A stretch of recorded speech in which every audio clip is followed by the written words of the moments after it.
दोस्तों, आपके अपने YouTube चैनल कुरुक्षेत्र एकेडमी में आप सबका स्वागत है। आज की वीडियो में हम देखेंगे MPPSC के द्वारा 2019 प्रीलिम्स के स्कोर कार्ड जारी किए गए हैं। तो रिजल्ट आने की संभावनाएं क्या है, स्कोर कार्ड क्या हो सकता है और अब आपको किस चीज़ के लिए तैयार हो जाना है। सबसे पहली बात तो ये कि ये आयोग के द्वारा जारी किया गया स्कोर कार्ड है, ना कि रिजल्ट। MPPSC की हिस्ट्री में पहली बार ऐसा हुआ है कि कैंडिडेट्स को उनके स्कोर जानने को मिल रहे हैं। अदरवाइज अभी तक स्कोर सिर्फ मेंस और फाइनल मेरिट के ही आप देख सकते थे। प्रीलिम्स में सिर्फ रोल नंबर डिक्लेयर करता था आयोग कि कौन कौन से कैंडिडेट्स मेंस के लिए क्वालिफाई है। अब इस स्कोर कार्ड के दो बेनिफिट हैं। पहला बेनिफिट तो ये है कि आपको अपने नंबर कंफर्म होंगे। तो जब फाइनल रिजल्ट आएगा, आपके कैटेगरी का या आपके ग्रुप का जो भी कट ऑफ है, आप उसको देखकर आप सेटिस्फाइड होंगे। कोई डाउट नहीं होगा कि आपका मेंस में सिलेक्शन हुआ है या नहीं हुआ है तो क्यों, नहीं हुआ है तो क्यों। दूसरी चीज ये कि आयोग ने ये इसलिए जारी किया है कि आयोग अपने स्तर पर तैयार है। तैयार है का क्या मतलब है? MPPSC के रिजल्ट में डिले इस बात के लिए है कि OBC रिजर्वेशन को लेकर हाई कोर्ट का डिसीजन अभी पेंडिंग है। तो जैसे ही हाई कोर्ट का डिसीजन आएगा, आयोग तैयार है और वो मे भी अगले दिन ही आपको रिजल्ट दे सकता है। अब हम बात करने वाले हैं कि कट ऑफ कितना जा सकता है। उससे पहले हम ये देखेंगे कि अगर जिन कैंडिडेट्स ने अपने स्कोर कार्ड को चेक नहीं किया है तो कैसे आप चेक कर सकते हैं। इसके लिए आप आयोग के ऑफिशियल वेबसाइट पे जाएंगे। वहां जाने के बाद आप दी गई लिंक पर क्लिक करेंगे। क्लिक करने के बाद आपको ऐसी विंडो दिखाई देगी जहां पर आप अपना roll number, date of birth और दिया गया कोड डालेंगे तो आप अपने स्कोर कार्ड को आसानी से देख सकते हैं। अगर आपको आपत्ति है इस बात पर, आपको ऐसा लगता है कि जब आपने फाइनल आंसर शीट से अपने आंसर्स को मिलाया था तो कुछ दूसरा ही स्कोर था और यहाँ पर दूसरा स्कोर है, तो आप अपनी OMR सीट के लिए भी क्लेम कर सकते हैं। उसके लिए आपको एक नॉमिनल सी फीस 50 रुपीज पे करनी होगी। यह आयोग के द्वारा इसलिए भी जारी किया गया है कि आयोग ने यह बात स्पष्ट की है कि मेंस की परीक्षा निश्चित तौर पर होगी। आपको बिल्कुल किसी भी प्रकार की अफवाहों से परेशान होने की जरूरत नहीं है। और दूसरा पक्ष ये है कि बड़ी परीक्षाओं में लगे हुए बच्चे थोड़ा सा नेगेटिव हो रहे थे, परेशान हो रहे थे, तो आयोग ने यह भी बताया है कि आप पेशेंस रखिए, जैसा ही हाई कोर्ट का डिसीजन आएगा हम रिजल्ट डिक्लेयर करने वाले हैं। अब हम बात करेंगे कि कट ऑफ क्या हो सकता है। ये सर हमारे नंबर इतने हैं तो हमें तैयारी करनी चाहिए या नहीं करनी चाहिए। तो दोस्तों, मैं आपसे बताना चाहूंगा कि कट ऑफ का कोई भी एग्जैक्ट पैरामीटर नहीं होता है। अब हम इसको प्रीवियस ईयर एग्जाम और प्रीवियस ईयर रिजल्ट से कंपेयर करके आपके सामने कुछ डेटा रखते हैं, जिससे आप बेहतर समझ पाएंगे कि आखिर अगर स्कोर ऐसा है तो हम क्या कर सकते हैं, क्योंकि बिना लॉजिक की कोई भी बातें नहीं होती हैं। पहली बात तो ये कि हम दोनों को साथ साथ देखेंगे। लास्ट टाइम PSC हुआ था 2017 में और अभी हुआ है 2019 में। अगर हम 2017 की बात करते हैं, नंबर ऑफ सीट्स थे 258 और हमें पता है कि मेंस में लगभग 15 गुने कैंडिडेट बुलाए जाते हैं। 2017 PSC जब हुई थी, लगभग 4700 कैंडिडेट्स मेंस लिखे थे। अगर हम इस बार की बात करते हैं, नंबर ऑफ सीट्स हैं 533, यानी इस बार मेंस लिखने वाले हैं 8000 बच्चे और आप देख पा रहे हैं कि एक बड़ा डिफरेंस है लगभग 3000 सीटों का।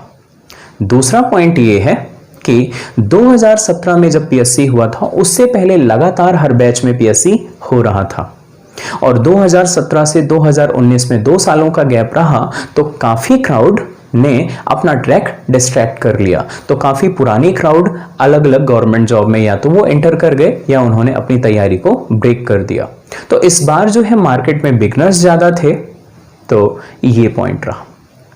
तीसरा पॉइंट ये है, अगर हम एग्जाम के टफनेस पे बात करते हैं, 2017 का पेपर टफ नहीं था, डिफरेंट था, क्योंकि एक्ट से ज्यादा क्वेश्चंस आए थे।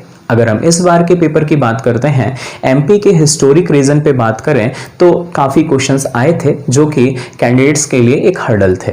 तो अगर हम पेपर की बात करते हैं तो लगभग दोनों के लिए सेम व्यू मिलता है कि दोनों सेम हो सकता है। अब अगर हम कट ऑफ की बात करते हैं, कट ऑफ में एक और फैक्टर है जो काफी इंपॉर्टेंट है, वो है कोर्ट का डिसीजन। अगर ओबीसी के लिए 14% रिजर्वेशन होता है तो जनरल कैंडिडेट्स का कट ऑफ थोड़ा सा कम हो सकता है, और यहीं पर अगर ओबीसी के लिए हाई कोर्ट 27% आरक्षण दे देता है तो ओबीसी कैंडिडेट का कट ऑफ घट जाएगा और जनरल का कट ऑफ थोड़ा सा बढ़ जाएगा। तो सर आखिर हम करें तो करें क्या, हम डिसाइड नहीं कर पा रहे हैं। तो बॉस अब हम इस डेटा के बेसिस में एक चीज तो समझ सकते हैं कि नंबर ऑफ सीट्स ज्यादा हैं, पेपर का लेवल लगभग सेम था, तो कट ऑफ पहले से ज्यादा जाने के चांसेस तो नहीं है, पहले से ज्यादा जाने के चांसेस नहीं है, लगभग या तो वही रहेगा या तो उससे भी थोड़ा सा कम हो सकता है।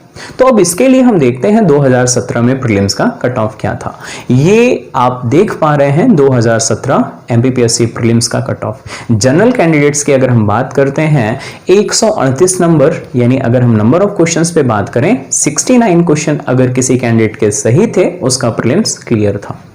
अगर हम इस बार के बैच के लिए बात करते हैं 65 से 70 के बीच में अगर कोई भी जनरल कैंडिडेट है जिसके नंबर आ रहे हैं, नंबर इसका मतलब ये है डबल कर लीजिएगा, अगर इतने मार्क्स आपके आ रहे हैं तो आप मेंस की तैयारी में लग जाइए।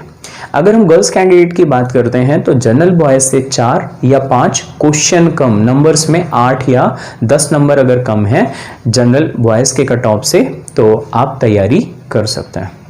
अगर हम ओबीसी कैंडिडेट्स की बात करते हैं फिर ये बात आती है कि आखिर रिजर्वेशन कितना है। उस बेसिस पे अगर नॉर्मल कंडीशन है तो जनरल और ओबीसी के बीच में हार्डली 1 क्वेश्चन या 2 क्वेश्चन का डिफरेंस हो सकता है, बट अगर रिजर्वेशन 27% होगा तो ये कट ऑफ भी वेरी कर सकता है।